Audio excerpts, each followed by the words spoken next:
And apparently a hubcap. Got a hubcap. So I'll probably drop off on the other side of the bridge if I'm to be honest. The hat I plan on keeping. It's quite fetching, I think. I like it.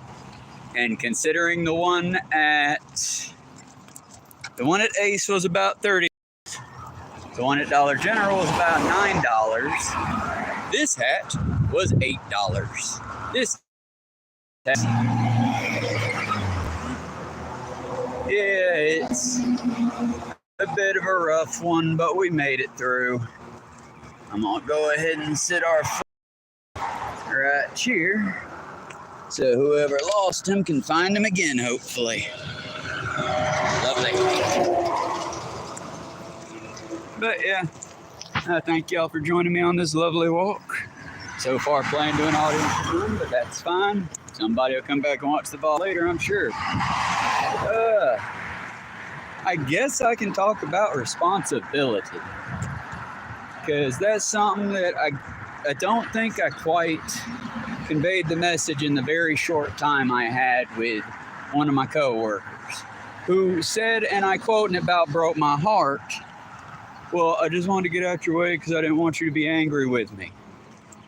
Just see, again, sorry for doxing, folks. I'm never going to give you the last names, but it's one of those. But it's not that you made me angry. Like I said then, it's a matter of responsibility. As the prep person, yeah, I cooked today because Alan decided to lay out. I had to do a lot of cooking and pushing. But I'm not... That upset me. That didn't upset me towards you. You and Liz having your tit for tat, causing customers to be upset, causing food to be wasted. That's what upset me, bud. And yeah, I get it. She upset you. You reacted. I get all this. But here's the thing.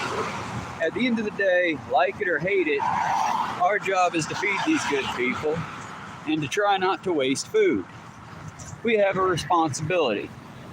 To me, I personally feel it's my responsibility to finish my work. For example, the prep. They will have enough food, everyone thinks, to make it through tomorrow. It is, I guess, a success of sorts. But for me, I don't like that, because whenever I do prep, I like to leave enough for today and tomorrow at the very least. That way, if I do have to come back in, or if someone does have to cover, it's not so much they have to cover, you know? Because I don't know if y'all realize this, but yeah, about every place working right now is going through a real struggle. Well, I guess not every place. Every place that doesn't want to pay enough for their lawyers, give me a second. Anywhere that doesn't want to pay enough for their workers to care and thinks we should just pull it out our soul, I guess.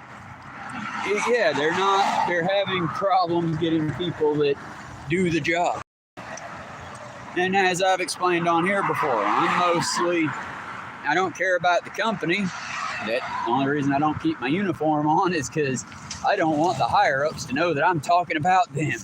So far, they still think I like them. Well, I do like my bosses. It's my boss's bosses that if they vanish tomorrow, I wouldn't be happy, but I wouldn't be sad. It'd be like nothing happened. Not even the least bit worried. But that makes me a bad person in a way. I should care about everyone. It's just hard because, as the saying goes, we're all in the same storm but different ships. And in the case of my boss's boss, he's on a mega yacht and we're all just treading water. But heck, friends, I bet you're on the same boat. Like I said, after working for 2 weeks, staying late, or not taking a lunch about every day that week, I got me a fancy hat. This is all that I could afford. I'm negative $100 in debt right now. And I will pay off that debt as soon as my little lending apps clear out. But it's still, for about 2 hours, I'm going to be sitting on negative 100 after working for 2 weeks. Ain't that saying something about the state of the world? And I don't mean just working, I mean working my ass off, doing 2 jobs, sometimes 3. And this isn't me saying, oh, pay me money. This is me saying, yeah, guys, are y'all doing any better out there? How's y'all's bills looking? Them logs fat, so to speak? Hello, Alexa. Aww. Congratulations on the pups coming. I hope they're healthy and all that. We just happen to have a few kittens at our house. We're getting ready to start finding good homes for them and such. But away we go. Like I said, I also enjoy doing these little things because I would like to show you again the lovely environment that most Americans walk in and why it is the trope that most Americans are fat and lazy and don't enjoy working out. Well, look at what our playgrounds and workout areas look like. Is this the kind of place you would want to walk around for long periods of time? No shade, no seats.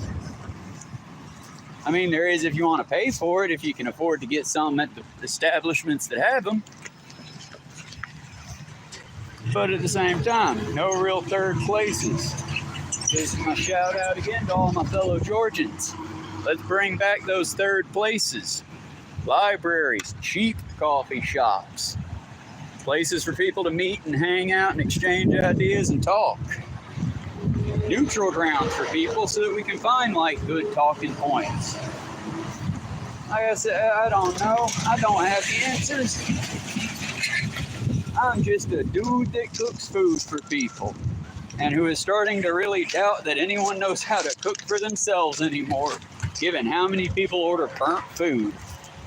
Y'all, I'm gonna die on the hill. If you're spending $20 for 3 items and you want them burnt, go to the store, honey. Go to the store. It'll be less expensive, I do believe, because anyone can burn food, y'all.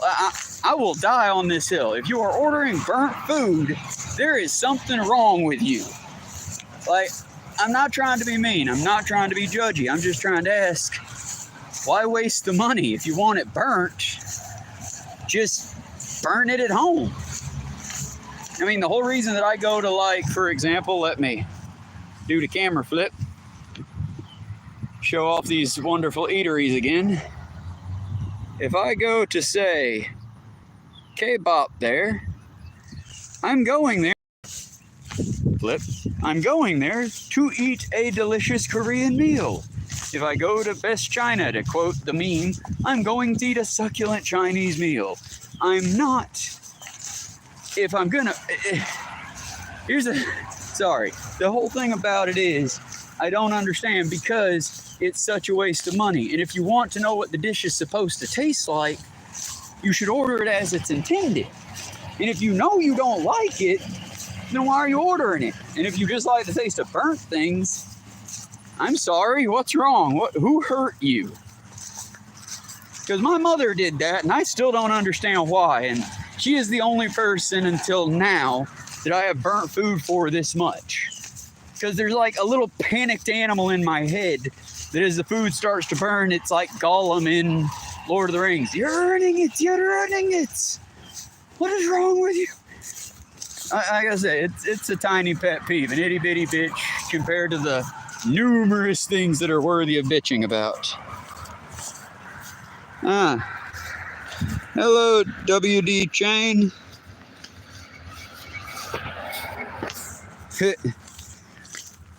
No sorries required here, friend. Like I said, we're all just... I thank you for joining me for my walk home in my spiffy new hat. I'm very proud of it, and I plan on juicing it up some more once I get home. I've got some thread. I've got a crochet hook. I've got a variety of colors, and I have beads, y'all. I got some motherfucking beads. We're gonna make this hat fucking cool. Don't know how just yet, but stand by, you'll see. Honestly, I can already tell you a gigantic difference in this walk right now. Anyone who's been on this stream can probably attest. Normally right now I'd be real broken down. But honestly, just a simple straw hat. And yeah, I'm not comfortable. This is still hot as shit out here, but it's not nearly as bad. For the record, anyone in chat who's trying to get my attention, I can't really see it that well, but I am going to check it periodically as I get some good shade to check it in.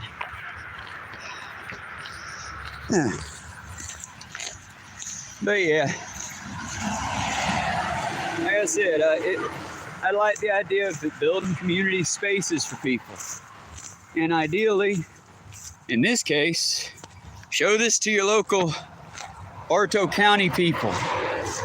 Because this is what they intend for your grandparents and your children to walk if you want to go anywhere in Cartersville and don't want to have to utilize an automotive transportation.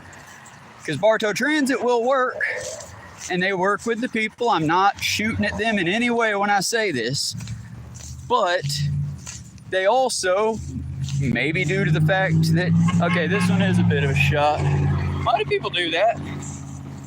Like, the dude was friendly, but why do people do that? What's with the squatted trucks? Somebody make it make sense, please. Not a religious folk. I'm sorry for that one, but like I said, eventually I'll sit down and we'll read the entire Bible on here. It just won't be anytime soon because I don't own a Bible. But no, it's just like I said, these kinds of walkways need to be fixed. Because with the planet heating up substantially, every year a new record's broken. You want to know one of the things that's causing it? Do you see that? Do you see those? See the trees? See what they provide underneath? That shade is literally a life-saving thing. Not trying to dox none of the people. But that shade, for example, these trees. That shade is a life-saving thing. And yes, in the event that you're out here, trust, you'll notice the difference when there's shade overhead and when there's not. A lot of the people, and the other scary thing about this is much like hypothermia, each drier area. Part of the reason why I'm doing this walk is show is and how little Bartow County and Cartersville care about. Because again, a sidewalk would be a cheap thing for a county to put in. The problem is Cartersville doesn't want to pay for it. Bartow doesn't want to pay for it. And when we say, hey, maybe put in a sidewalk, they all point at each other and say, well, that one needs to pay for it. Guys, as one of the few citizens who does walk everywhere as a choice, unless I can carpool and it be effective, but as one of the people who walk everywhere by choice, y'all, I don't care who puts it in. I would put it in myself if I could afford to, but if I do it, it's going to be a Roman-style road.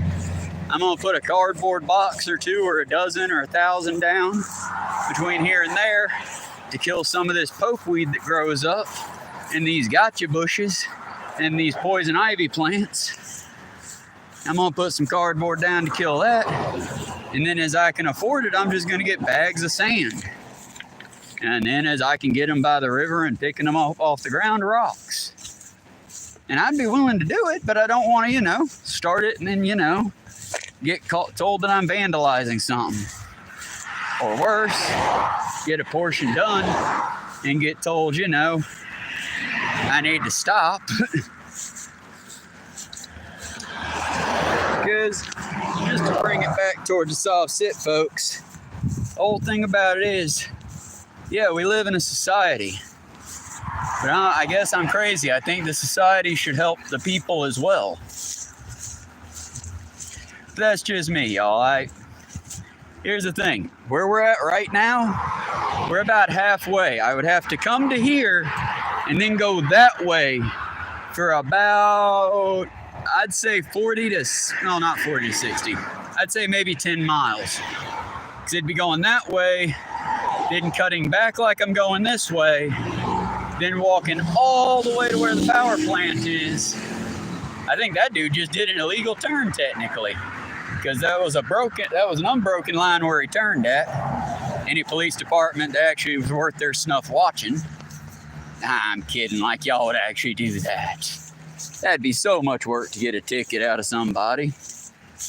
Nah, y'all only go for the easy busts, right? Either way, my anger and bitterness aside, how's everybody doing today? I'm gonna check the 1K. Won't fall. But nah, eventually, once we get past this little bit of a dangerous point and we're into the slightly, well, again, all of it would be dangerous if I hadn't done this hundreds of times by now. But once we get past the point that I consider dangerous, I'll break open the bag right quick and pull out the book that I intended to read for the past couple times, but just haven't. See, this is the other thing. All this goddamn garbage. I mean, you got a construction company right here. Why don't they send out one of their extras to come over here and pick up the trash just a little bit to help out, you know? I don't know. I could pick it up too. I just know that that's industrial trash and industrial assholes should pay for it. Like I said, I'm a bit bitter over the years, but eventually when it's not so hot, I will come back around and do my litter pickup like I typically do.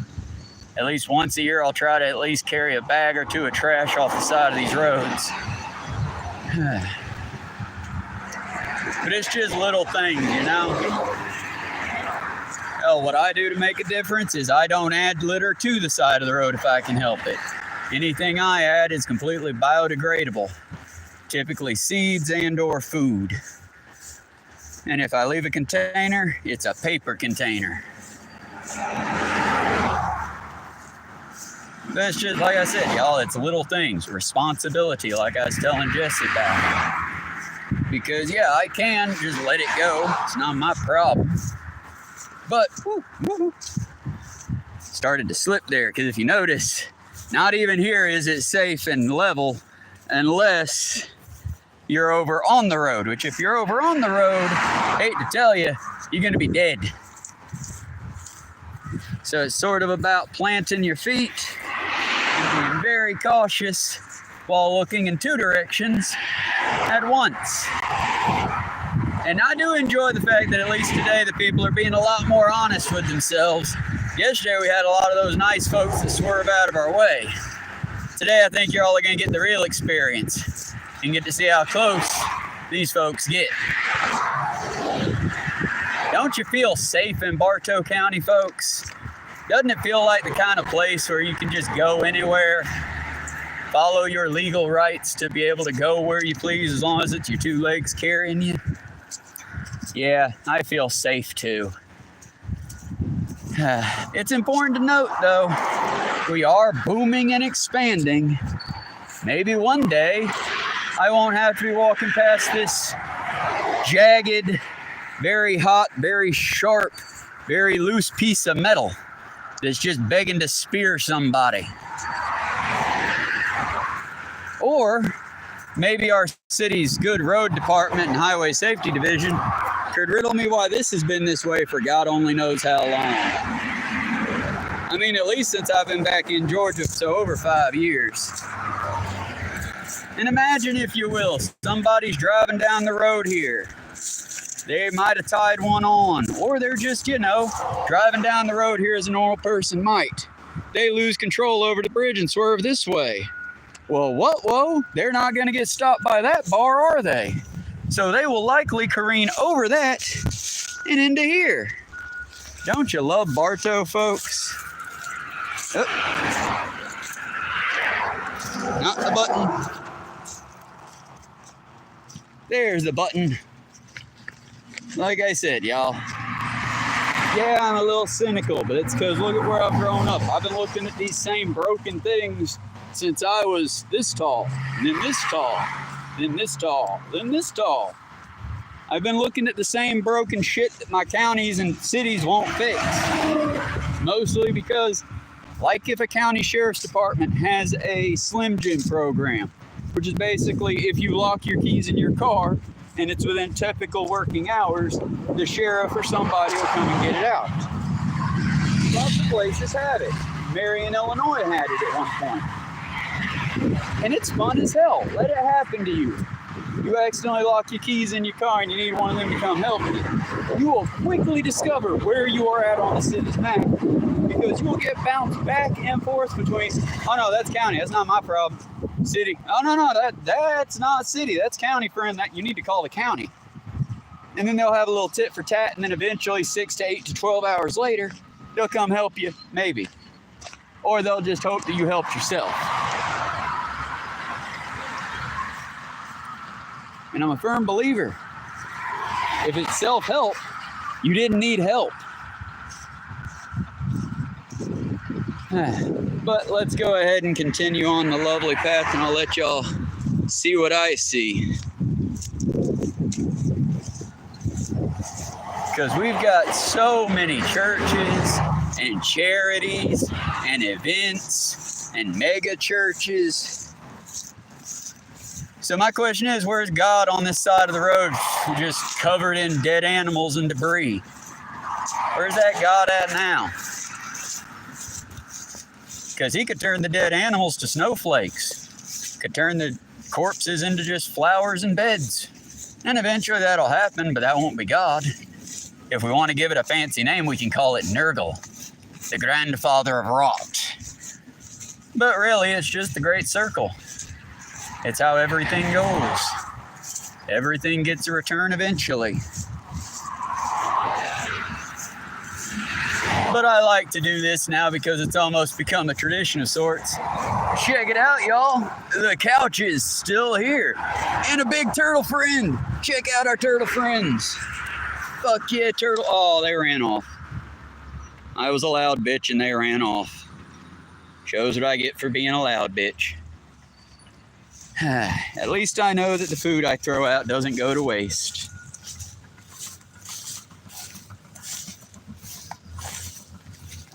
Yes, and I like it. It's colorful and it's spiffy, and I'm gonna make it even better. I'm gonna take it and make it one of those pastel goths, I think is what it's called. I'm gonna put me some dangling skulls maybe, I don't know. Definitely gonna get some of that thread and make like a hat ring. But yeah, y'all, let me just show you how,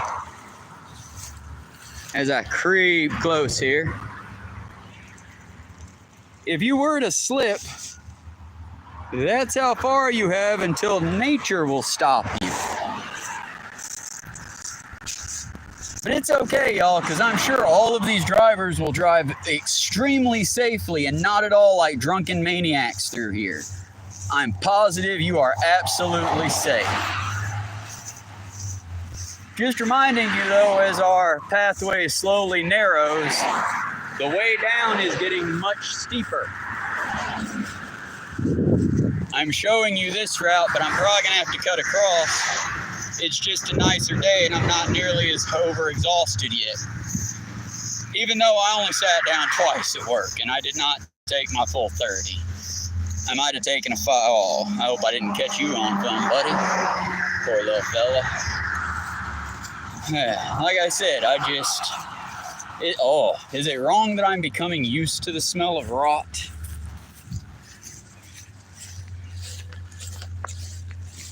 And all I gotta say is, as they continue to build their little developments over there, what you think's gonna happen as time keeps going and water keeps flowing? Do you think those little developments are gonna be safe? Or do you think eventually it's all just gonna slide into Grandad River? Some would say as it belongs to be. Now we're gonna safely as we can traverse this side of the road, as according to the DMV specs, we should walk into traffic. But notice how safe this route is. Because according to the DMV, we should walk on the side that traffic is facing us for safety and clarity. But as we do that, we're walking on a very rocky, very craggy area that will just continue to get steeper. Normally I'd be walking on the opposite side, but I wanted y'all to get the full experience today.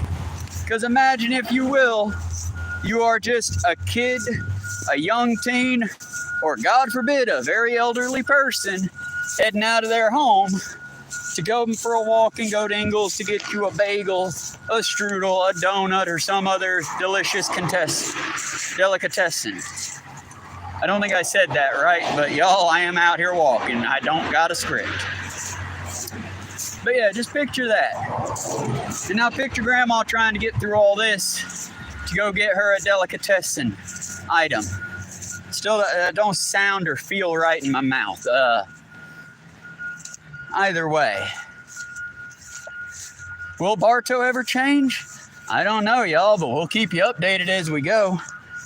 You can certainly hear the sounds of it. And ain't that kind of cool looking? Some parts I hope don't change. Okay, that's pretty cool. I would like to light our house with mini balls. That sounds like fun. Hey, I can't scare these ones off. I'm kind of in a hurry to get home so the medicine don't go bad. But I have a need. I need to show y'all, if the phone will cooperate, it's not going to play nice with me. We have so many turtles in the river, y'all. Nature, she's healing. One of these days, when I don't have to constantly work, I might go and do a tube down the river. And who knows, if I can get the proper equipment for it, maybe y'all can come along on that ride too. There is a full-on thing to do down here in Cartersville if you will like. There's a company right here by where I live at that will take you down the river tubing. And by that I mean basically, instead of doing what my happy ass is doing, you can ride in a truck to where your car's parked. In my case, I think we're going to cheat a little, because if my friend and I can do it, possibly all of us, that'd be awesome. Just a day, an outing. Me, David, Zoe, the pets, everybody out on the river. I doubt it'll happen, but you know, can dream. Us all just floating down the river, because it would save a pretty penny, considering we could get off down here at the boat dock next to the house, and then just walk the not quite a mile, not quite 400. It's about a football field from the river to the house, more or less. It's that I find mildly upsetting. Again, not to be mean to the rich, because, you know, their grandpappy earned their richness for them, I guess. But yeah, this person has an entire safe path that is down there. If you can see it, it's a perfectly safe path. They just won't allow anyone but them to access it. So all of us peasants get to walk up here. You know, where all of our giant pavement princesses are watching after the roads, pounding that pavement down.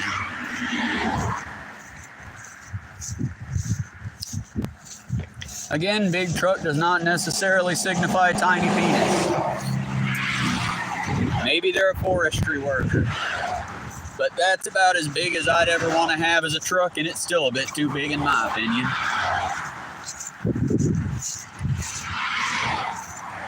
As I said, y'all, it's a tale as old as time, a song as old as rhyme. Rich people ruin everything. And now I got a call coming in, that's fun. Well, I'm not going to answer that, I'm on stream. Question is, how can I turn it off? Just going to go ahead and shut that down. Shut that down. More than likely, it's one of my mini debt collectors saying, hey, where's my money? And I can tell them the same thing I always do. Hey, should have been quicker to the grab. You'll get it as soon as the other ones get done checking to make sure the money they swiped out the account's there. Oh, no, but earning did me dirty, y'all. Ernan's kind of a dick for this one, because make this make sense. We will lend you the $150 that we lend you every payday, but only after we guarantee that your account has over $150 in it. Ernan, if I had $150 in my account, why would I need to borrow $150? That makes no fucking sense. See what I mean by safe? And for the record, these people are swerving just ever so slightly. I hope it's a fun show for y'all. Eventually, I may watch the VOD back just to feel in danger. Maybe I trust my neighbors a little too much. I just trust that they're not drunk at 12 o'clock, that's all. I don't trust them very much, but I trust they're not sauced at 12 o'clock. Perhaps I shouldn't trust them that much. That one rode the white line exactly.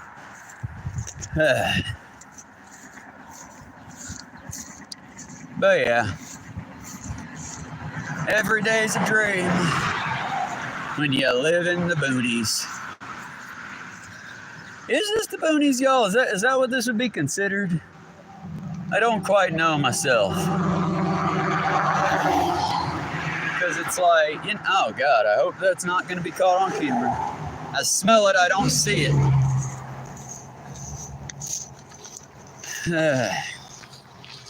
But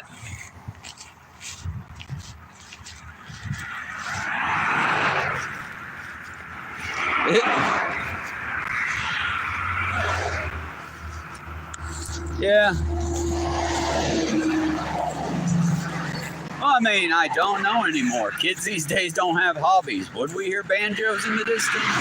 Or would it be AI generated synth? No, I'm sorry, y'all. That's the other thing I gotta say it. I gotta get it off my chest. I promise, after I get past this field, I'll stop bitching about Alan and I'll let it go. But seriously, it's like, Cat's got it pegged, I think. Cat's already called it, saying that, oh, well, he takes the one day and then he gets drunk as shit and he's just not fit for 2-3 days after. And if that's the case, Alan, grow the fuck up. Seriously, that's sad, dude. It's sad that the kid that pissed me off today, Jesse, has far more self-control and dedication to the job than you do. Again, maybe I'm wrong. Maybe something terrible happened. I'm sure he'll try to guilt me in some way, but maybe not. Lord, I wish I knew how to get lucky enough to whenever I wanted to call in, I could call in. Y'all know how many days I wake up and don't feel like doing shit? I mean, sadly, I can't do it because unlike Alan, I have real responsibilities. And even though I do have someone who I love very deeply who loves me back, and I know David will cover me in every way he can, he shouldn't have to. I'm a grown adult. I'm a man grown. And yeah, while I will have to rely on him like I always do, I take solace in the fact that I rely on him as little as I have to for anything except emotional support. On that, I rely on him very heavily. That's just the thing, and I'm not tooting my own horn on that one, guys. I am just as indebted as some of y'all, probably not as much as some. I know when Patty and I played this game, it was always depressing for everyone, because I thought I had it bad, and then she would bring up all the college debt. And it was like, damn, yeah, I got my debts, but eventually my debt collectors will get tired of chasing me. Or they'll take their little pints of blood at a time. Those college debts. Oh boy, America seems to want to kill the students that took those out. Almost like they're punishing them or something. And honestly, I get where the old people are saying, well, you took out the loan, you should pay it back. I get it. I hear you. Here's the problem. There's a difference in, hey, I really want to go do this thing. Can I have money, please? And you literally, you're in the 6th grade now. You should start putting in for college loans and looking into what you want to do. Hey, you're in the 7th grade now. Have you put in any of those college loans yet?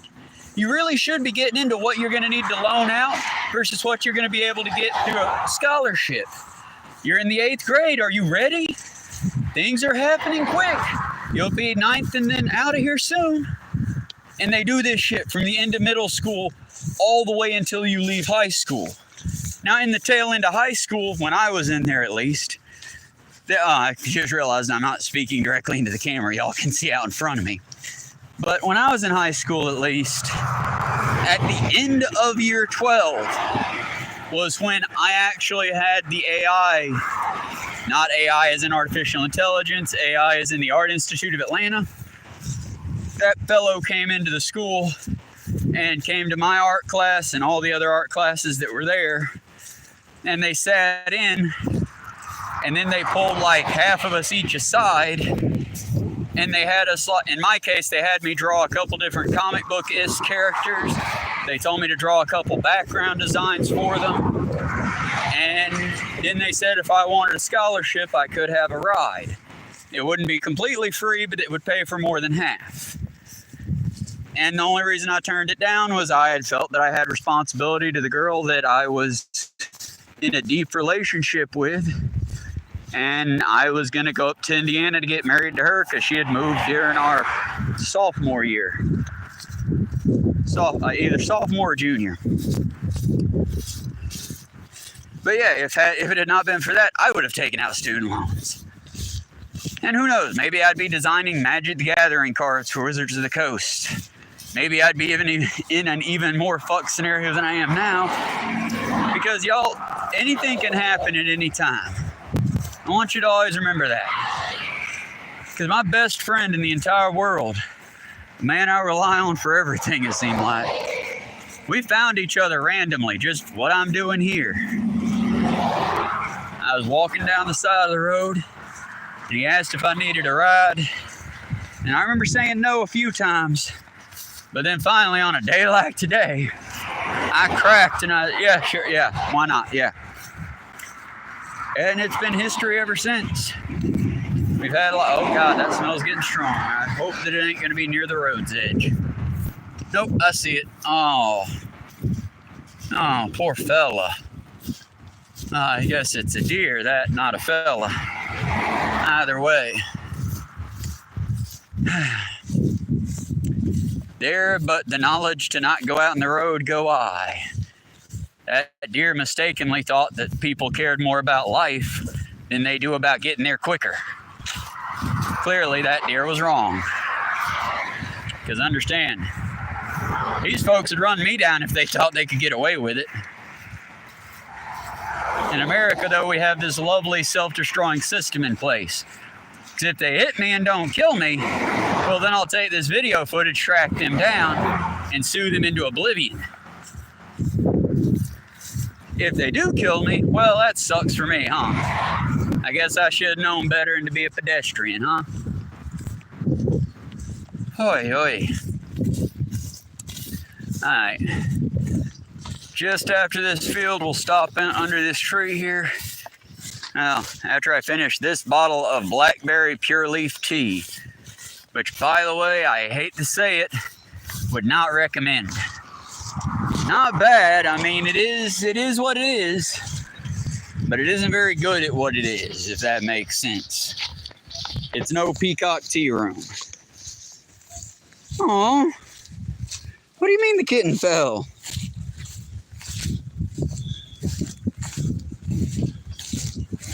Is the kitten okay at least? When they're that little, they're typically pretty... I don't know anymore. I was going to say sturdy, but now I'm thinking, well, maybe not. Not fresh. Fresh, they're pretty fragile. And good God, people, if you would stop. Guys, any driver out there, any driver, any middle school student, any high school student, guys, I hate to break it to you, but if you are just hard looking at your dick, I'm going to assume you're on your phone. I'm sorry to be that way about it, but it's like, in no way, let me flip around for emphasis on this one. In no way is this stealthy in any way. No one is confused about what I'm doing right now. No one's thinking, oh my, is that man okay? No, they all know I'm talking directly to my phone and directly down to it. I don't know who needs to hear that, but get good or don't do it. Because I'm one of those crazy students who was typing on a Nokia, hitting 3 keys per, using the touch dial. I could not do it with a phone today just because it's a different layout, and we don't have buttons today. The key to that trick was the Nokia. That little dial pad and the buttons. Yeah, we could do full-on fucking coded messages back and forth through our pockets back in the day. Unfortunately, all you kids today have is... I don't understand. I'm not being mean if I can help it. I'm just, I'm being real with y'all on that one. I don't get it, but it amuses me a little. Because so many of these drivers genuinely look like little kids that got in trouble because they're not looking up. They're just on their phone. They're on their phone and they're driving and they don't realize how obvious they're making it. I mean, maybe I've done it, but I've never been on my phone and driving. I've rarely been driving, and when I have, it's, been for business, not pleasure.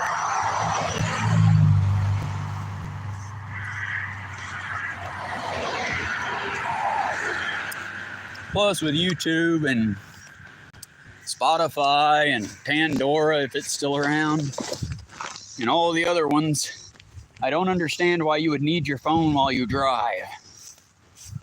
If it's a map, every map from Google to all the various knockoff companies will talk to you. If it's YouTube and all that, you just hit the buttons. But don't do it while you're driving. Set a playlist for your drive. Like I said, I don't understand people anymore, it seems.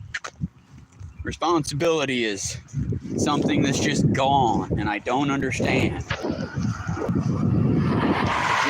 Care for your fellow man, for the most part, seems to be gone. And that makes me quite sad. Because in the end, y'all, we're all we got.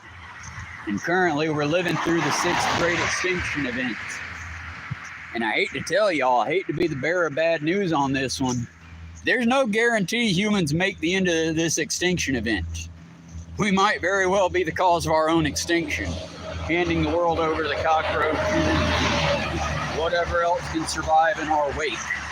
Because we're taking a lot of animals with us too. I hate to say it, but if humans go, then that goes away with most elephants, because their populations are mostly in captivity now. Any animal that the majority of its population is in captivity, it's probably going to die off when humans go. Maybe not cats, definitely not dogs. The reason I say maybe and definitely there is we've seen that in Chernobyl. We've seen the times where that's actually happened and these animals did fine. The cattle, no, the cattle are gone. The horses, probably gone, but they've got some odds of surviving, especially ones in like areas like where I'm at, where they've actually got some space and some science. Any horses in any stable near any city, though, they're pretty fucked, I'm guessing. Just to be clear about the doomsday scenario we find ourselves in.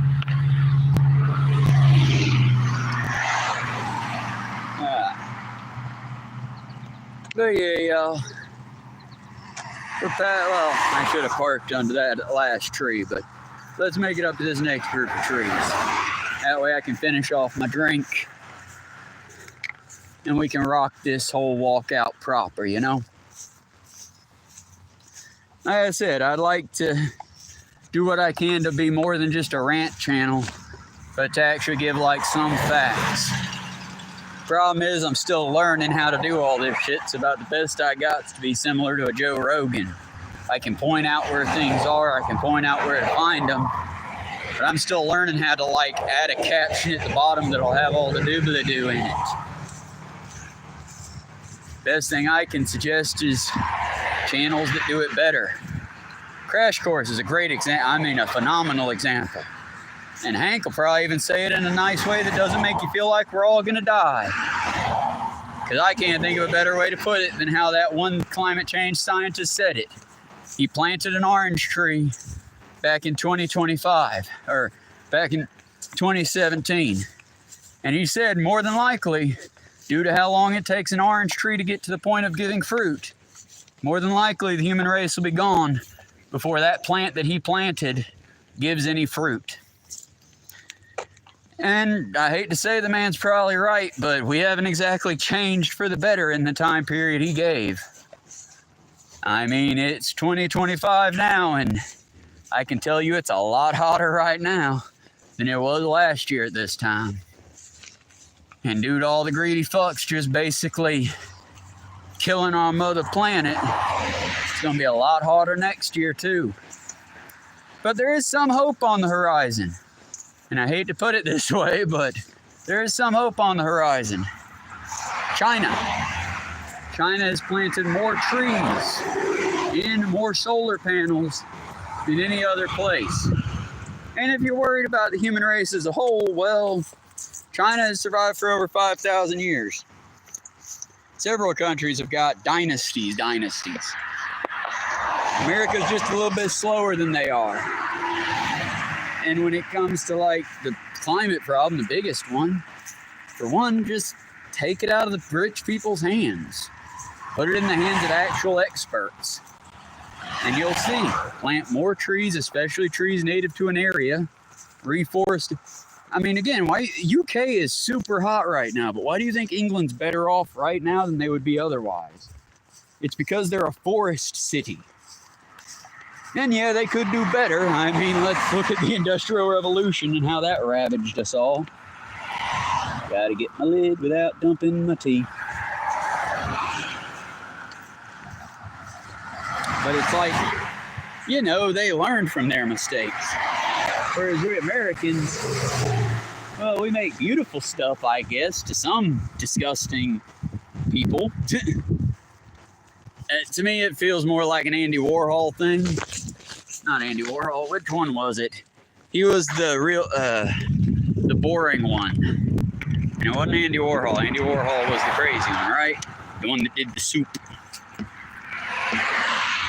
Oh no, getting a little sweaty. But honestly, it's a whole lot better than it was last time, ain't it? Let me get one of these sleeves down enough to wipe my face.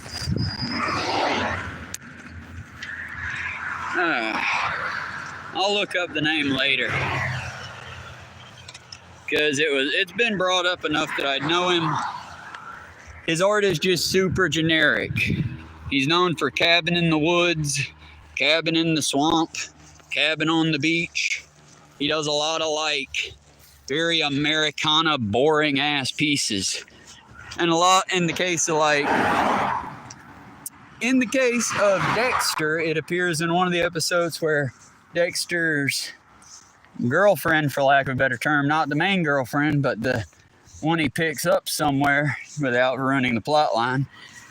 Yeah, she takes those kinds of paintings and she like sets the cabin on fire, turns the little bubbling brook into a bubbling brook of blood or magma, and she has a volcano in the background with a red sky. A lot of people enjoy taking his very, very boring ass pieces and spicing them up a bit. And honestly, I can't blame them because much of the same reason I hate AI artwork, it's just boring. And life should be about maybe not constantly chasing adrenaline, but life shouldn't be boring. If life is boring, why are you wasting it? You only get one. When the lights go out, that's that. You're done. You don't even get to sit there and watch a fucking highlight reel unless, you know, the whole flashes before your eyes thing happens. I don't know. I haven't died like that yet, I guess. It would be kind of neat to see an instant replay, but there are a whole lot of parts I'd rather not look back at. Yeah.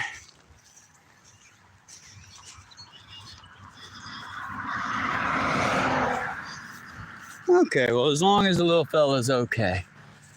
I feel like I wasted too much time by the river, trying to get home before the medicine thaws. And let's see, how can I check this? I don't think it's gonna let me.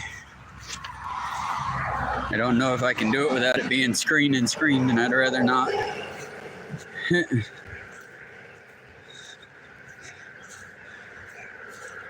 Yeah, okay. Well, David, if you haven't been watching, I'm pretty sure Zoe isn't watching at the moment, but her friend can't give her gas money, and quite frankly, neither can I at the moment, so sometime later, again. Like I said, I'm not judging her, I'm not angry or nothing, it's just sometimes I wish that I was as much a priority for other people as I make them for myself, you know? But that's on me. It's not a them thing, that's a me thing. And I'm not gonna be one of those people that does favors and does things like that and expects returns. It'd just be nice if, you know, expecting someone to do the same for you that you've done for them. That one ain't really at Zoe as much as it is like some of my coworkers and such. The main one that I'm not gonna bitch about because we're already past that field. Huh. But no, this is like the 4th time Zoe has, 5th time possibly, Zoe stood us up. Which is fine, it's predictable at this point, sadly. She lives over on the other side of town, well, not town. She lives near Town Center Mall, which is roughly 20 some odd miles. It's about a 30-minute to an hour drive. So it'd be about a 14 to 12-hour walk, I'm guessing. I don't know, considering this is a 15-minute drive. And that's really what kind of kills the heart and soul kind of thing at times. Because it's like, this walk that is about, give or take, 2 hours for me, for anyone with a vehicle, about 15 minutes. And, I mean, if it were a different setup, if we had a good sidewalk and well-maintained lands and taking care of animals, this would be a downright magical walk. But, I mean, we don't have that. We have a couple houses and good folks, but it's like, most of the walk is very humid. The brush and various other things below your feet try to drag you down. And if you try to get over there where you got some solid ground, I'm not going to flip it over there yet. Give it a good whole minute, because I don't want to, like, one, I don't want to dox people, and I'd like to get past houses before I flip it. But two, I don't want to, like, show y'all I really try hard not to show the dead bodies on here, because it's like, y'all don't have smell-o-vision, so it's not like you can smell it. But so far, just to give you a kind of mood of the area, I have passed 3 raccoons, a possum, and 4 deer. I'm going to let you imagine in 90-degree heat what that smells like. Because again, maybe I'm mistaken, maybe I'm the idiot, but I thought the road department was supposed to take care of, like, picking up the dead animals and whatnot. I thought maybe each road would have a rot pile on it, because, you know, leave the remains to decay naturally. But it seems like all they do is just kick them off the side of the road. That's it. I just don't understand it. Oh, this does look fabulous from underneath, though. I love the look of this. I haven't been able to really see myself. I've just sort of been looking at the camera. I'm trying to keep it from overheating. Also, keeping it underneath the bonnet seems to be helping. We're getting more to that low. Let's flip it now that we're basically past most of the houses. Because, yeah, y'all, I can show it without hurting nothing. This is how I've been walking, and this is the nicest part of the walk. This and a couple other of the rich fuckers places where it's like manicured lawn.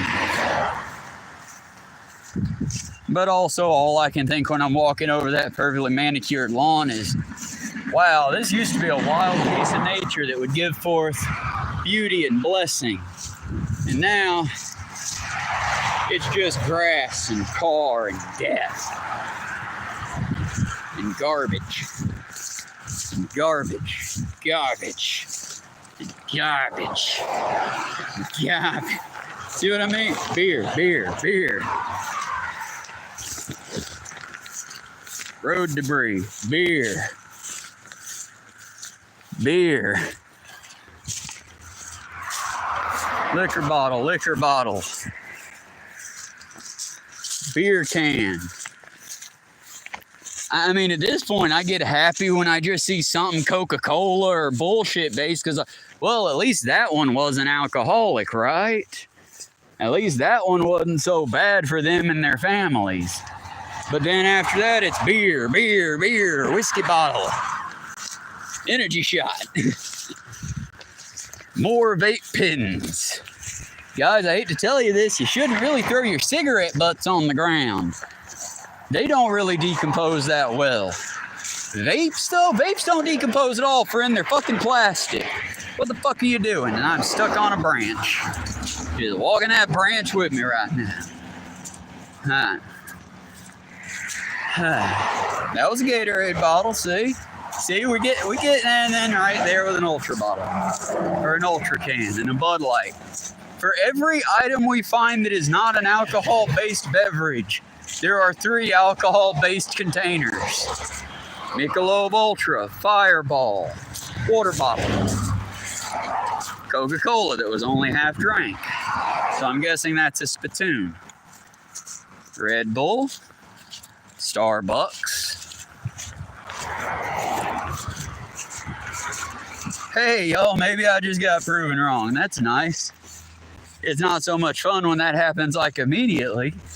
But hey, it seems like this particular part of the area isn't completely ravaged by alcoholics.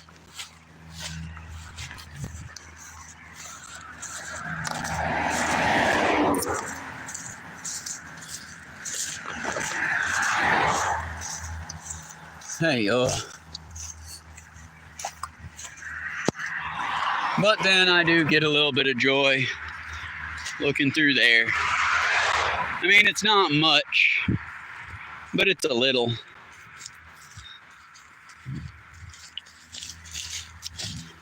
Like I said, word of the day is responsibility. Oh yeah, I meant to share that picture too. Beer bottle. I knew I'd find another one. Georgia's predictable. And then a pretty flower.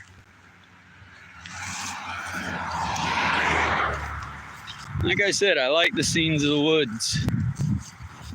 It'd just be nice if this was more woody. Because you got this and litter.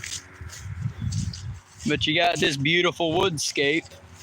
And then counter-running that, like very directly counter-running that, it's just subdivisions.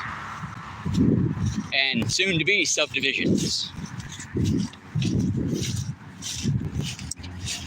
And I'm not gonna lie, I think probably the cause of a lot of the dead animals on the road is more than likely because we're chopping down all their homes and we're giving them nowhere to go.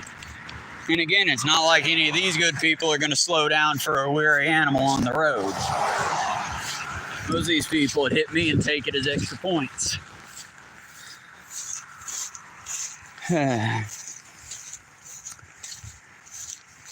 Alright, up at that stop, we will get the book out, as that will give us about an hour to read a couple of the chapters as we walk, because I can read and flip through a paperback with one hand.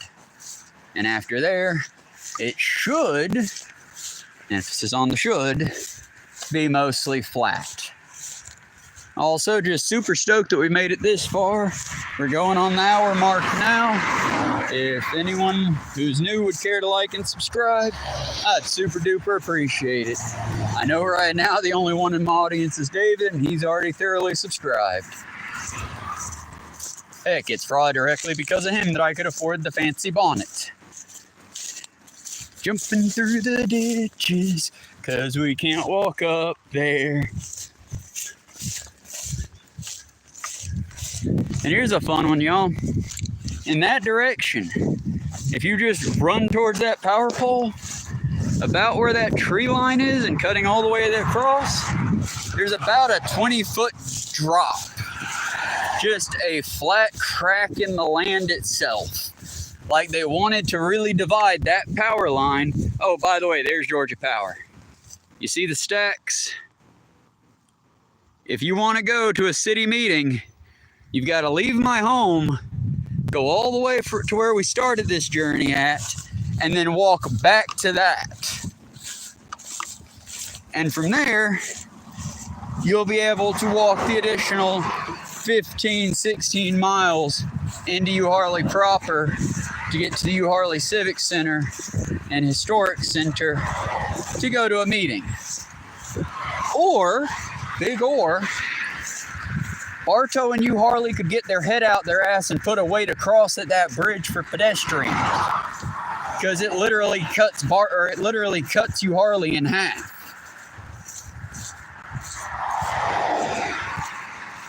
And I mean, you can't tell me that it's impossible to like string a walkway up. They do it on the AT all the time. You can put a pedestrian walkway on the opposite side of the car railing on the bridge. You just got to go about installing it and possibly use a boat to help install it. But it could be done. Give me just a moment, y'all. I'm gonna sit this down and get the book.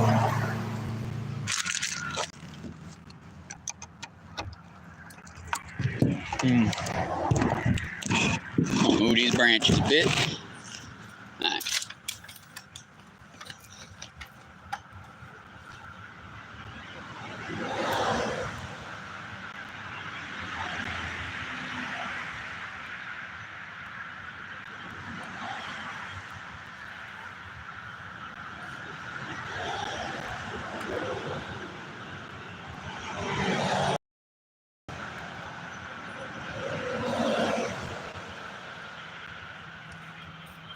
Right. Oh, I hope I wasn't too spicy there. Alright.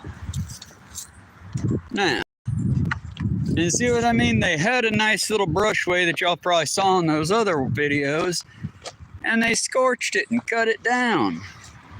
So now we just get nice hot wind from that direction. Uncut and unshaded. But at least you can see where they're building a nice little 1984 style cookie cutter compound. All they need's a fence around it, right? Could be like Alexandria on one of them Walking Dead shows. Anyway, The End of Ice by Tahar Jamal. First time I read this, I got it from the library. I highly suggest getting you a copy, either from the library or otherwise. If you purchase one, it's $17.99 US, or at least this copy was. And I'm gonna skip some of the introduction. Again, I gotta skip around because otherwise Penguin Publishing will eat my ass. Okay, so what shall we read? Let us skip Denali and we'll go to Time Becomes Unfrozen. Let's see. Here we go. Time Becomes Unfrozen. And there's a pretty picture. Isn't that a lovely picture? And it's of a name that I'm going to struggle to say, but we're going to try. Gulkana Glacier, Alaska Range. The Gulkana is losing ice rapidly. Like a majority of the glaciers in the world today, the world's Glacier Monitoring Service has tracked the dramatic loss of ice across the world's glaciers over recent decades. And some experts predict that the world's alpine glaciers will be gone by 2100. Photo by Dahar Jamal. My guess is he took that one himself off of the ice faces. But time becomes unfrozen. A man who keeps company with glaciers comes to feel tolerably insignificant by and by. The Alps and the glaciers together are able to take every bit of conceit out of a man and reduce his self-importance to zero. If he will only remain within the influence of their sublime presence long enough to give it a fair and reasonable chance to do its work. Mark Twain, A Tramp Abroad. April 11, 2016. The nighttime temperature during the first night dipped below zero as faint green northern lights danced slightly across the clear sky. While Alaska has been breaking all kinds of warm temperature records in recent years, camping on the Glaucona Glacier in spring in the eastern part of the Alaska Range remains a bitterly cold experience. Afternoon. Several of us have pitched camp atop the ice and snow, where we will work for the next several days. I'm volunteering with the United States Geological Survey, USGS team, which is conducting one of the organization's annual glacier surveys. The work entails using snowmobiles. I love classic books. Involves using snowmobiles to place a camp high on the glacier, then taking day trips from there to dig snow pits, place survey stakes, and take GPS and radar measurements of different areas of the glacier. For the record, the reason they are doing this, in case there's any doubt, you dig it in, you place it, and you can tell how much snow falls on a typical day, typical week, however long the equipment stays. You'll tell how much snow falls versus how much melts throughout the day or becomes permanent. That is what they're effectively doing there, is trying to develop placement. What I'm trying to do is fight the wind that these cars are giving me so I can read. Okay. Their benchmark glacier program has been tracking glaciers since 1957. And it first surveyed the Glaucona Glacier, I really hope I'm saying this thing right, in 1967, along with the South Cascade Glacier in the northern Cascade Mountains of Washington State. The Glaucona provides the longest continuous record in the northern hemisphere of a glacier surface mass balance. The difference between the glacier surface mass balance, I repeated that one, the amount of snow it accumulates in the winter and the amount of snow and ice that is melted over summer. I should just shut the fuck up and read that because that's what I said. Change in mass data gathered by the World Glacier Monitoring Service from 1980 to 2012, when this book was released, shows 25 consecutive years of negative mass balances for glaciers around the globe. In other words, the majority of the world's glaciers are melting, and the trend has accelerated rapidly in recent years. They're referencing the picture with a little number 1. I showed y'all the picture. Louis Sass, a 38-year-old tall, wirily quiet USGS glaciologist, not geologist, leads the team. And down we go. Okay.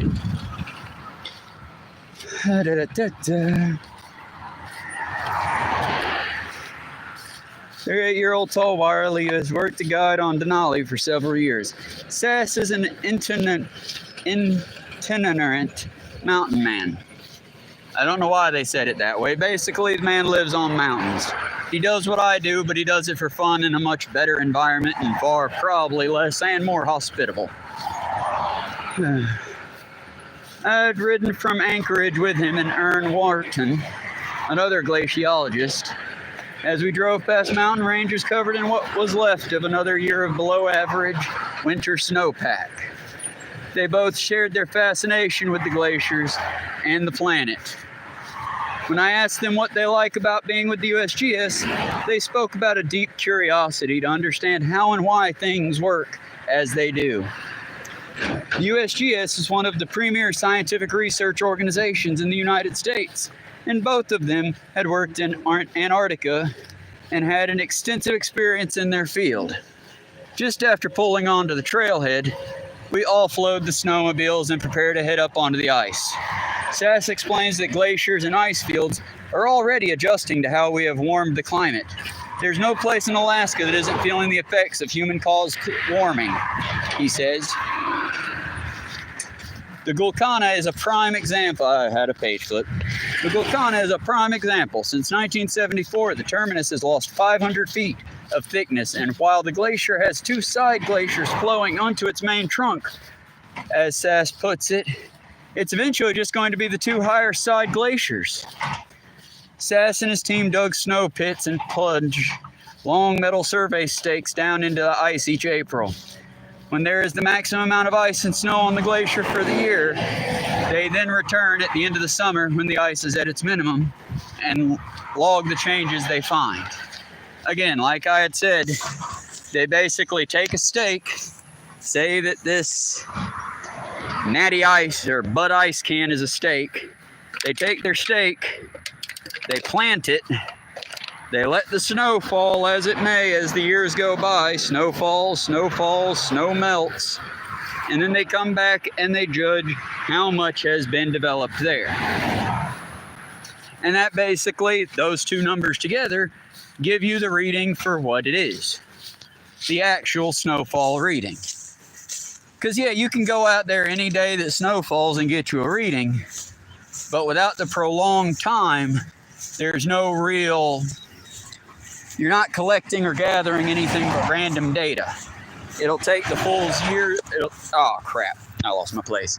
It'll take the full year's worth of data to get that information correct. Now I don't think we were that far yet. Oh wow, I'm good at this game, y'all. Snow pits and plunge law, meta, blah blah blah blah blah. Okay, let me carefully. Science visually survey the glacier. See, I'm trying to read this to where you would still want to pick up a copy and go read it. I'm not trying to plagiarize. I know that is the one cardinal sin for any of us streamers is to actually plagiarize. Again, this is Dar Jamal's work. I did not work with these good people. I'm just someone who has the capability, unlike most of my neighbors, of reading and the good sense to know maybe we should read and listen to experts more than what Peepaw and dipshit Peepaw said, you know? A little mean about that, sorry, but how many times I've heard from one of the people that I work with, or one of the people that I have worked with in the past, more than the people I work with now, ones I've worked with in the past, well, I mean, that sounds right, but my Peepaw always said it this way. Well, your Peepaw was a fucking dipshit, I'm sorry. I'm sorry your Peepaw was a fucking dipshit. Do you want to be a dipshit like him, or would you like to learn? Because if you always do things the way you've done them, you'll always get about the same results. But back to it. I'm going to skip a couple paragraphs for sake of the last full day of the survey. We ride the snowmobiles into the upper part of the West Fork. It's a risky ride as our track crosses heavily creviced areas. And that's why I would never do this job, y'all. Those crevices scare the fuck out of me. One of the snowmobiles gets stuck, but after we dig it out, we're back on our way. Sort of like that, but different. Picture that, but you can't see it until it's right up on you. That's what the crevices in the Arctic are like. My God, they just mowed, didn't they? Let's get off the road before we get hit. I mean, don't get me wrong, y'all. City needs to take care of most stuff. That's nice. But rather than taking out the huge, weeds that help to keep the road a little cooler, how about you just come and mow these areas along the road that slap our legs and have things like that growing up? Leaves of 3 that are spiked. I'm not sure if that's oak or ivy, but it's something that causes my legs to itch, something fierce and fiery every time.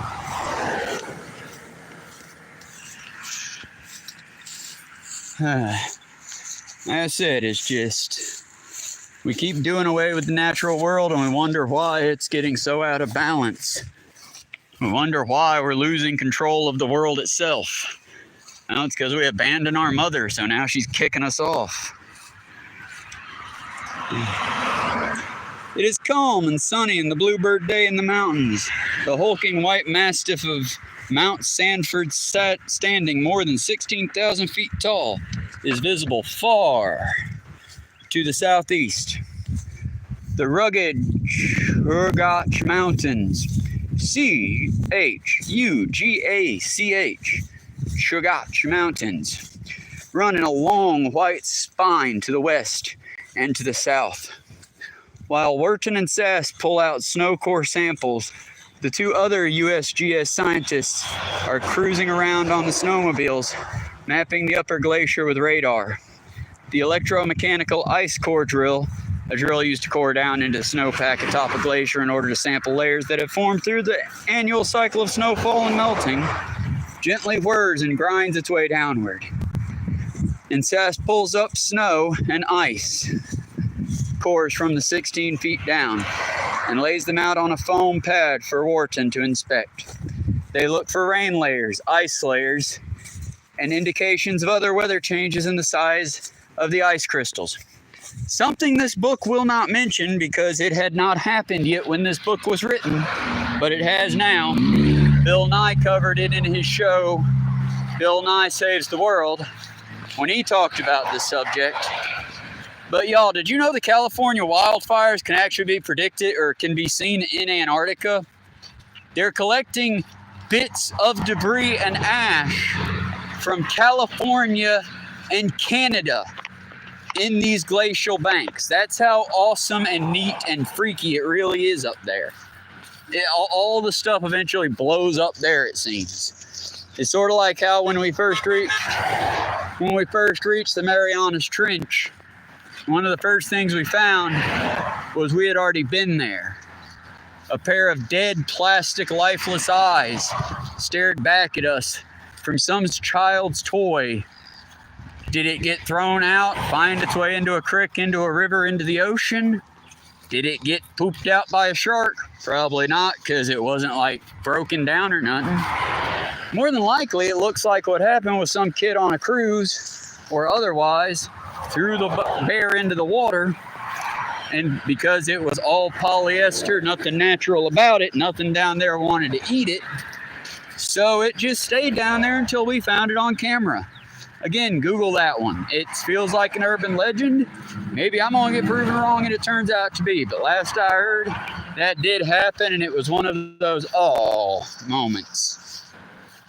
But I got it from like a Yahoo News article, so again, I know parts of it make sense, because here's the neat thing about the Titanic and all those parasitic organisms that done got themselves killed going down there to try to get to it. Any biological material that floats to the ocean floor will be eaten within 24 hours by large isopods, big bugs, as well as other fish and other things. But one thing that did remain, especially the people on the Titanic, the original, the OGs, the ones that like didn't choose to be there, so to speak. Yeah, those, we can tell how many passengers were there, but not how many survivors and how many deceased, because all that was left of the deceased was the soles of their shoes. And the ones that were of a lower class who had non-leather soles and non-leather shoes. Because here's the thing, y'all, leather is a biological material, and the animals will eat that leather. They won't eat the would-be faux leather, though. Plus, let's just be clear, in the case of those parasites that got done in by the deep blue, they didn't really have anything to leave behind. They were turned into a slurry. So when you think about how evil your bosses are and how terrible the most wealthy people in the world are, just think about it. If they get edgy enough, they too might go do something they shouldn't and be turned into a slurry. That's what I want for all the world's richest people. I would love for them to be made into slurry. A nice, delicious, protein-based thing for the little critters on the bottom of the ocean. Go, please, rich fucks. Go explore the ocean. Go to space. Just stop doing it on the taxpayer's dime. That's all I'm asking. Do it on your dime. You've got plenty of them.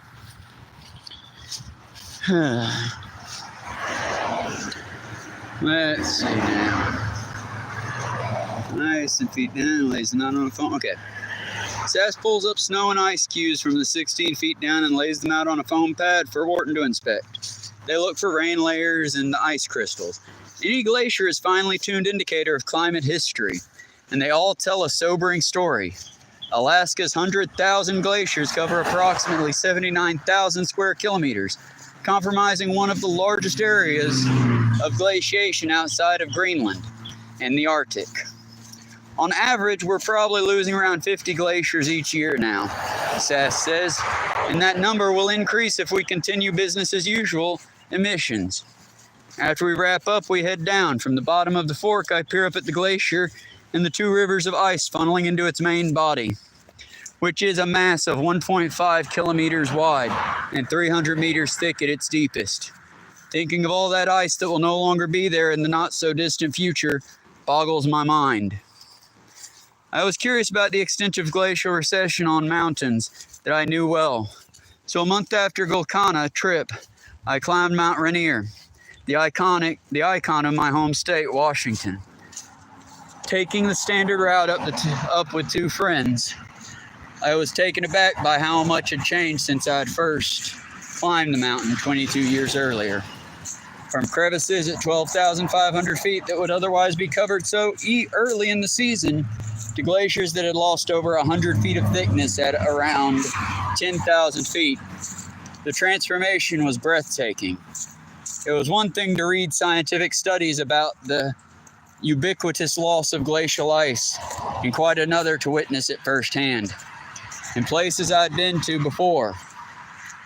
While the rate of melting of the Matanuska Glacier near Mount Marcus Baker had surprised me, I hadn't anticipated how much more dramatic that melting would be lower on the glacier. Later that summer, I revisited the toe of the Matanuska Glacier. For those of you who can say things better than me, it is spelled capital M-A-T-A-N-U-S-K-A.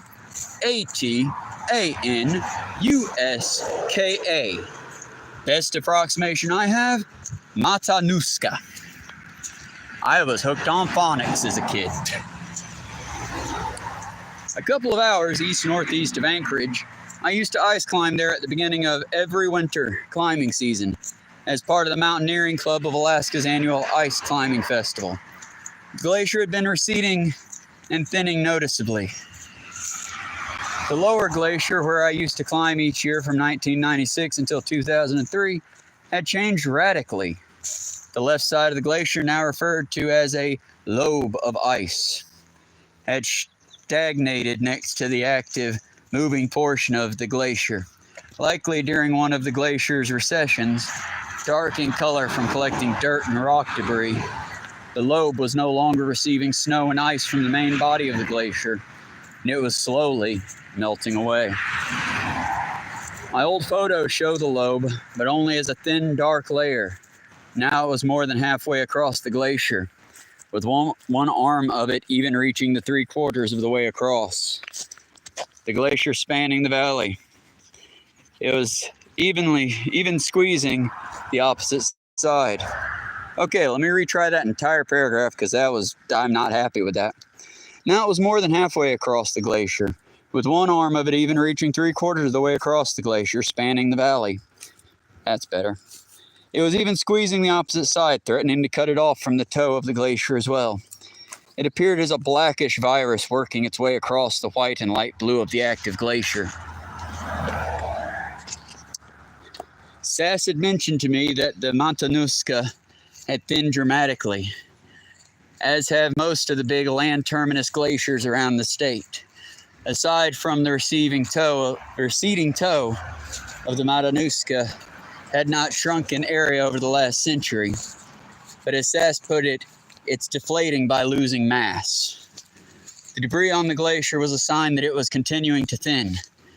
There was now even the potential for a big lake to form at its terminus, When it begins to retreat, Sass said, it will go fast.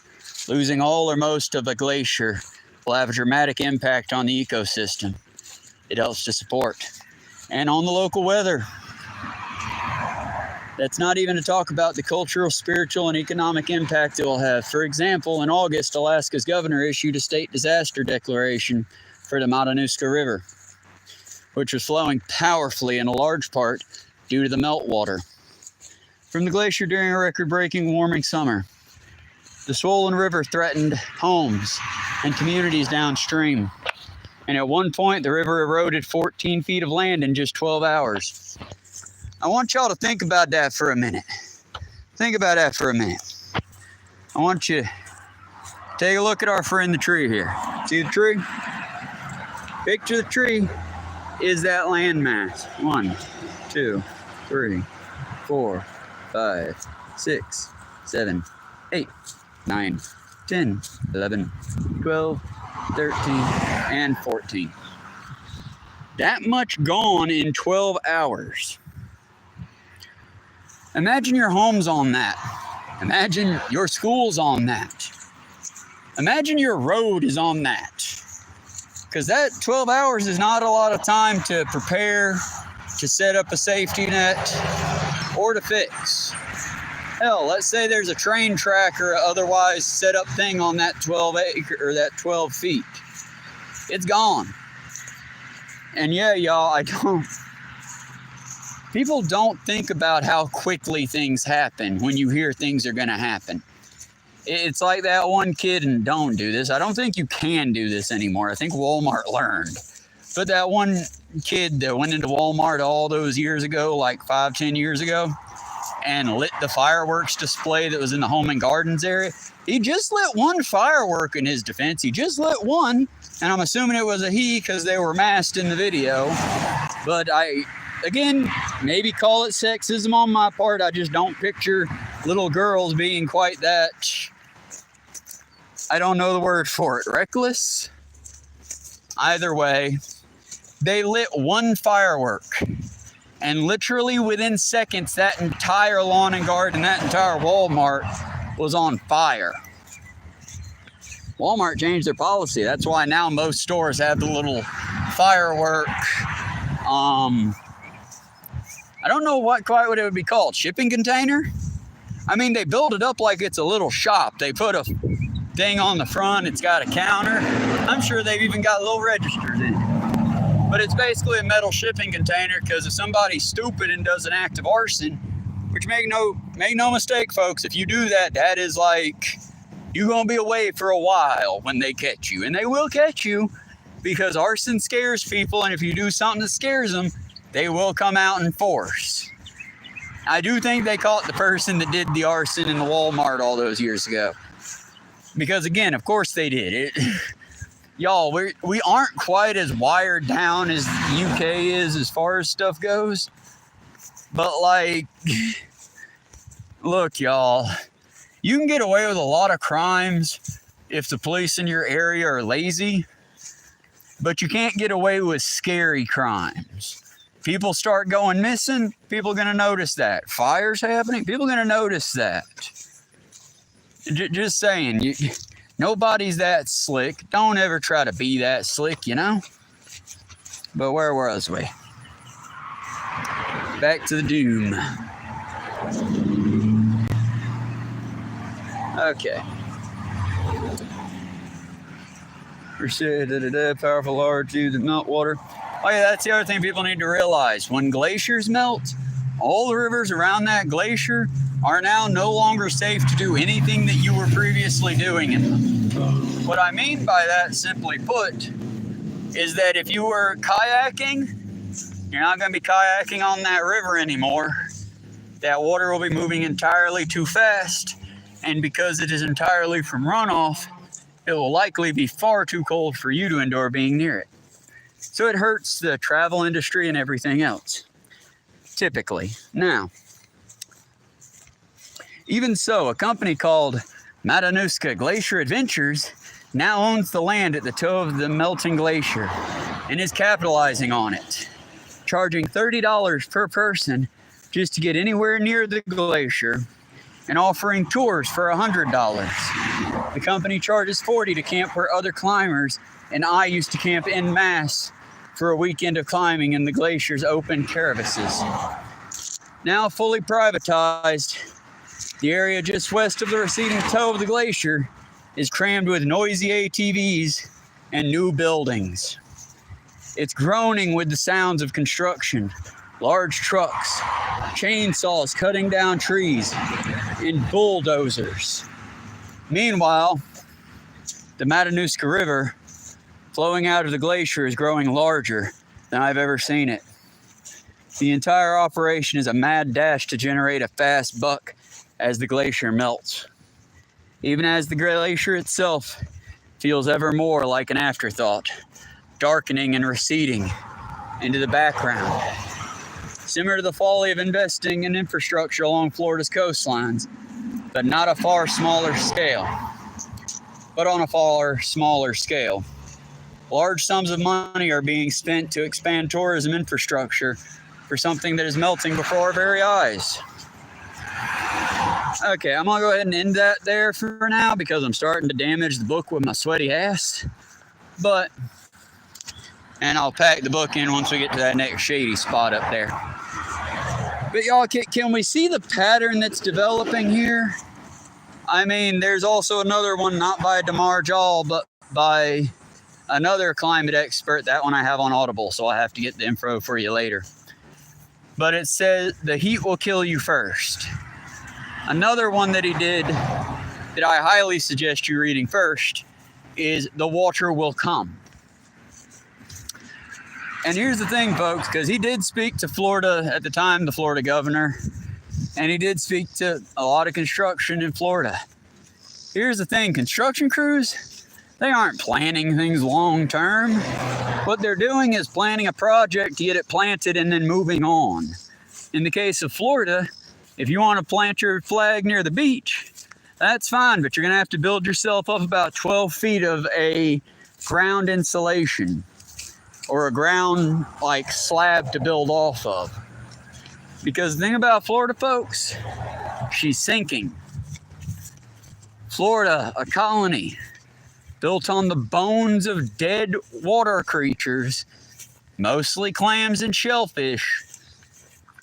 And that's the thing about the Florida islands, and something neat about it. If you read The Water Will Come, you'll hear the history of Florida and how some of those very first native tribes, gathering their shells and eating their seafood, would build Florida out of their refuse.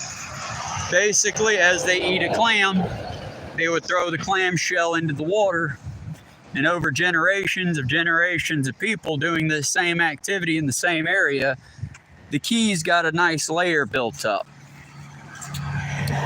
Because Florida, for a very long time, was not God's waiting room where grandma and lots of old people went to sun. It wasn't that until my generation was young. Up until that point, Florida was a very much party area. Party and hard work. And before that, it was a Pirate Cove-ish area. But then once it became more of a tourist trap, well, that kind of spelled its doom. As I think it'll spell the doom of most places. Once the rich folks come moving in, they just destroy everything. Like locusts. That's a fun one, ain't it, y'all? Locusts used to be something that you would see every once in a while. Now certain areas see them way too much, and other areas, well, they've become practically a rare species to never be seen. Give me just a second, y'all. I'm gonna let you sit there on my foot, assuming it don't shut the stream down, and see how beautiful this side of the road is. While I check the temp of this bag and seal this book back up in it. Good, good. It's getting warm, but it's not warm yet. We can keep it at the cool temp, and we'll likely be home soon. Oh, pop, pop. Hey, oh, what'd I do? There we go. But yeah, I mean, hell, look at Georgia, for example. Atlanta's a wonderful area. If you're not in Atlanta, though, you're either a tourist trap or you're nothing. About the only two things.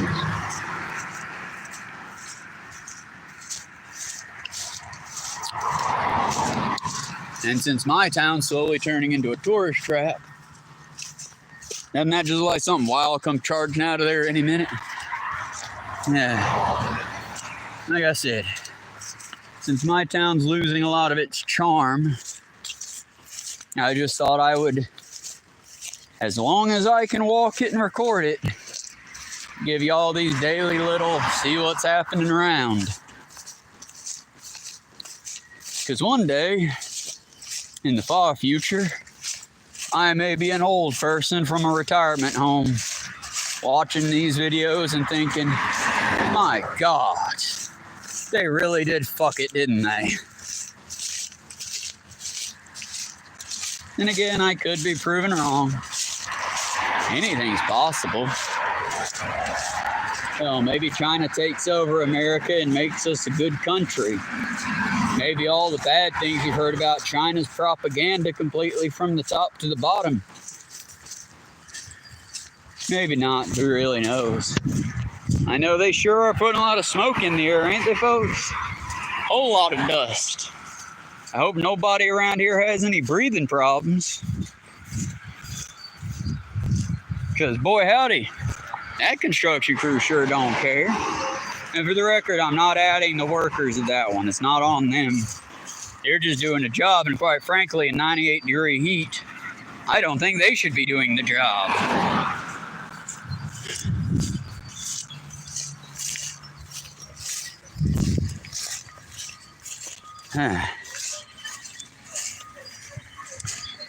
But I think you can kind of picture from this area, if you can hear all the noises, what it must have been like for our dear narrator from the story, as his favored climbing spot as a child got slowly devoured and destroyed by capitalist pigs. Like I said, y'all, not a capitalist, can't do it. I just, seeing what money does to people, y'all, I'm sorry if you made me into a Mr. Beast type on here. I couldn't be that piece of shit Jimmy. I don't want money. I have never wanted money. I would not have a mansion. I would not have any of that nonsense. I would literally, at this point, if I had Mr. Beast money, I'd be doing crazy shit like walking down the road like I am now, but throwing wads of hundreds every once in a while. I'd be building a community strong enough to stand up against anything else that came at them. I'd at least be doing something to benefit all of us, rather than just benefiting my ego.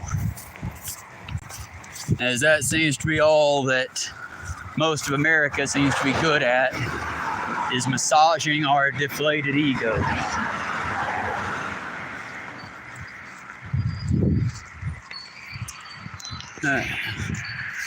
But then again, it's a sad thing that so many of these people have to have vehicles to get across their own property on. A wise old man once told me, if you can't walk the breadth and width of your property, you shouldn't own it.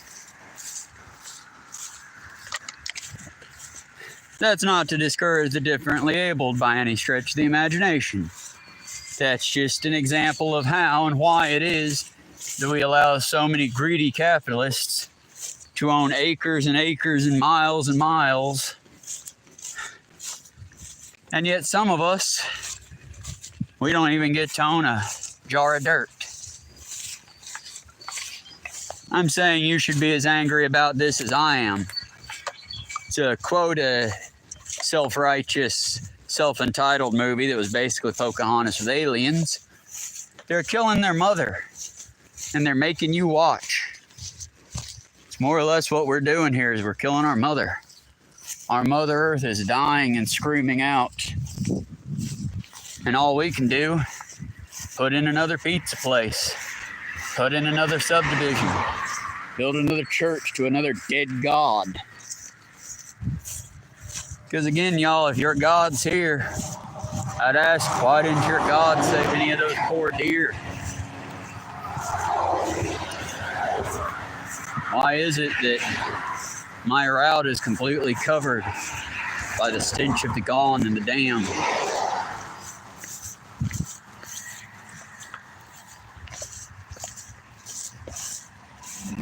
Hell, furthermore, if there was a God, why is it death is such a undignified affair? I'm sorry, having been someone that's been around death a few times, there is no dignity in death. Just saying, we all shit ourselves. We all, if we are not taken care of promptly, shrivel up into creepy looking Halloween decorations. We turn so many fun colors. Check out Catlin Daughtry on here. Ask a Mortician. It's a wonderful channel. And I will say, not nearly as dark and creepy as you would be expecting for Ask a Mortician. But she runs an order called the Order of the Good Death. Again, not a suicide cult, more about educating. There's nothing to fear. We're all going to go through that veil eventually. I personally don't think there's anything on the other side. It's just 1 minute you're there, and then you're gone, and the people that loved you will be very sad.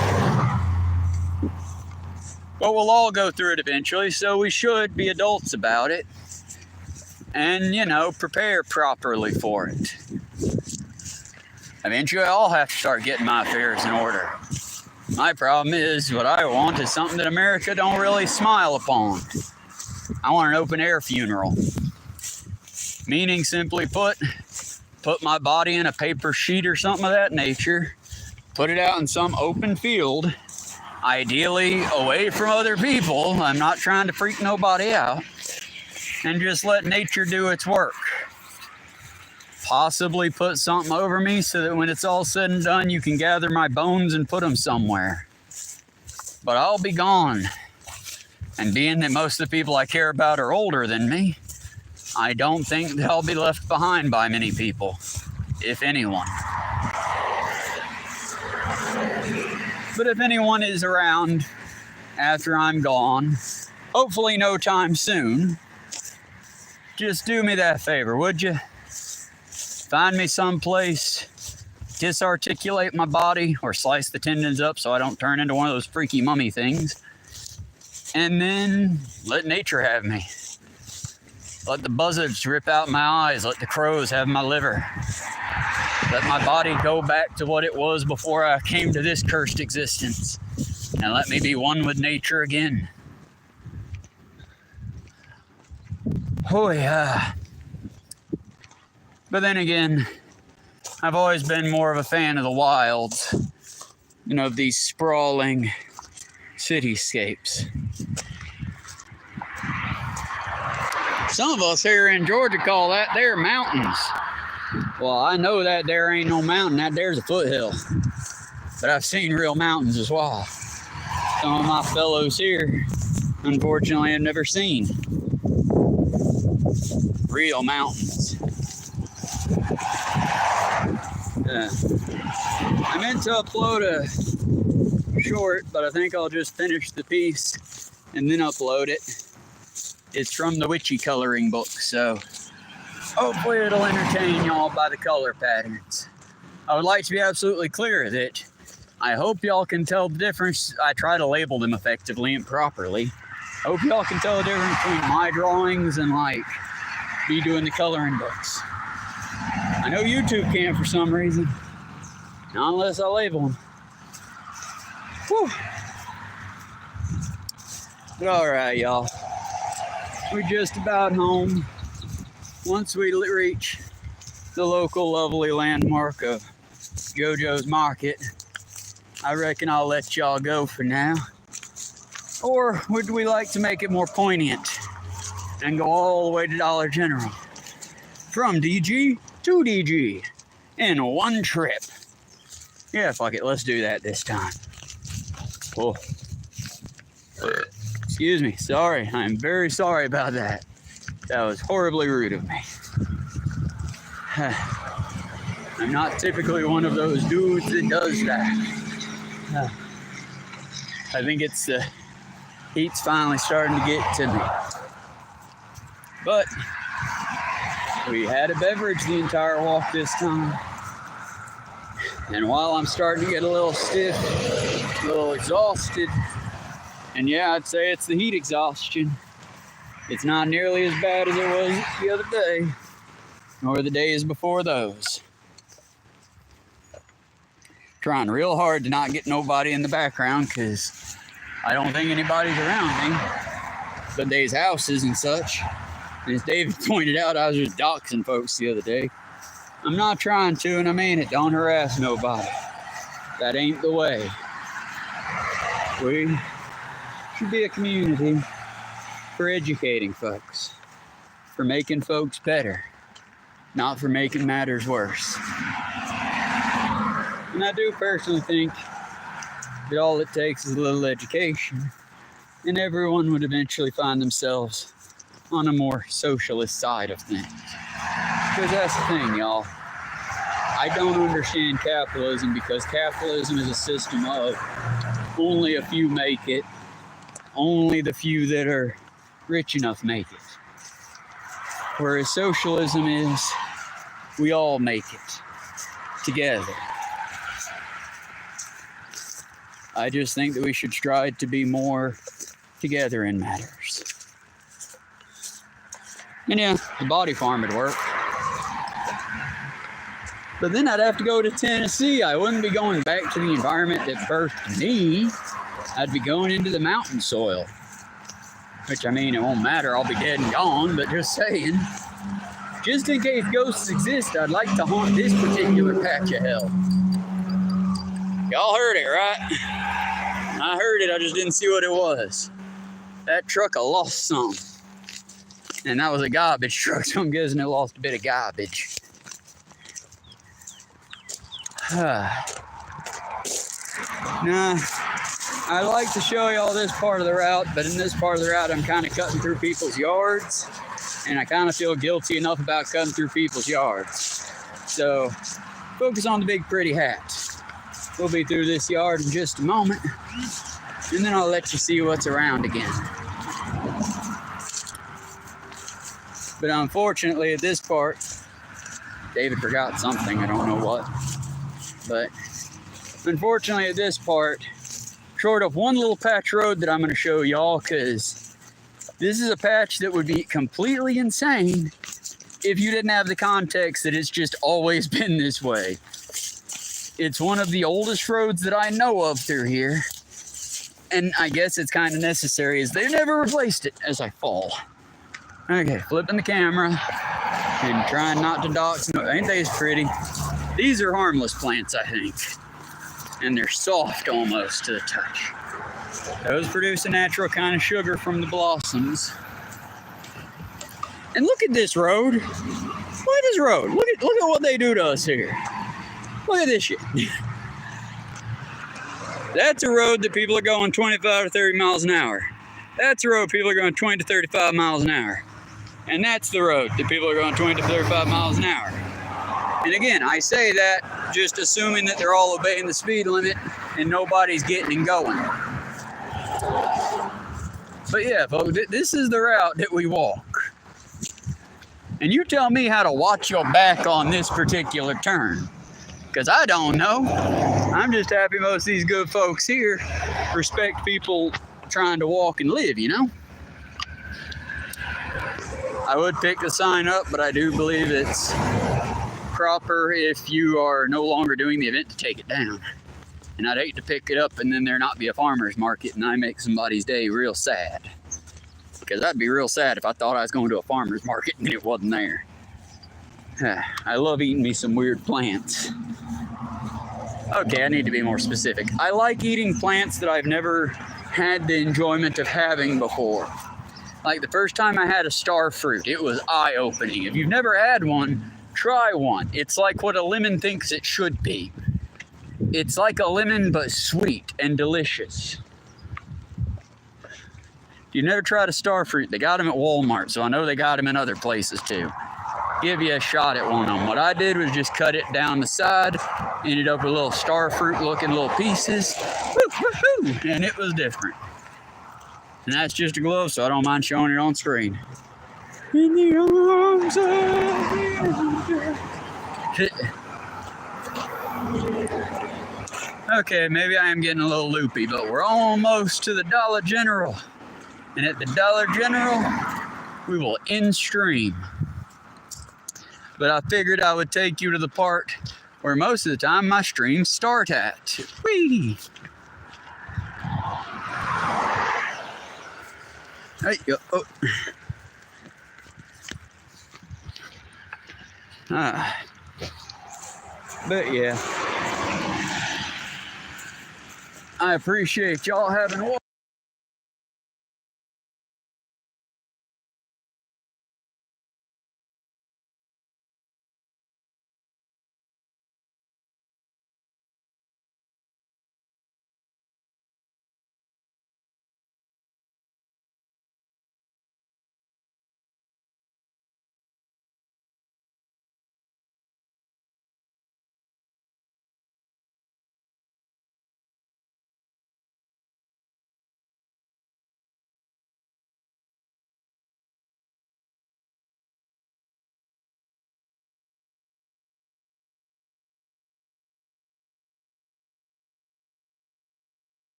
That should have fixed it. I thank y'all for walking with me. I hit the mute button earlier, probably right past JoJo's if I had to take a guess, but those of you rewatching the video can tell me where I accidentally hit the mute button at. I hope it wasn't too early in the journey. Oh well. But we are about here at the Dollar General now. And there we are. Anytime y'all are wondering where I film at in the morning, that's where I film at. And that's me. I thank y'all very much for tuning in.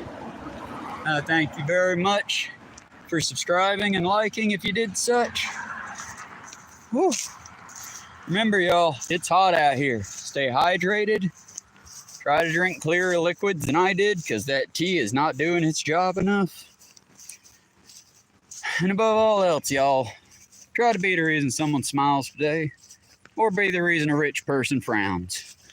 One of the two, or both if you can pull it off. Y'all be good, and we'll see you the next time. Live stream here in about an hour to 2 hours for one of the video games. Don't know which yet. We'll see y'all then.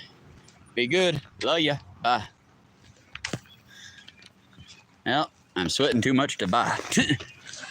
Woo.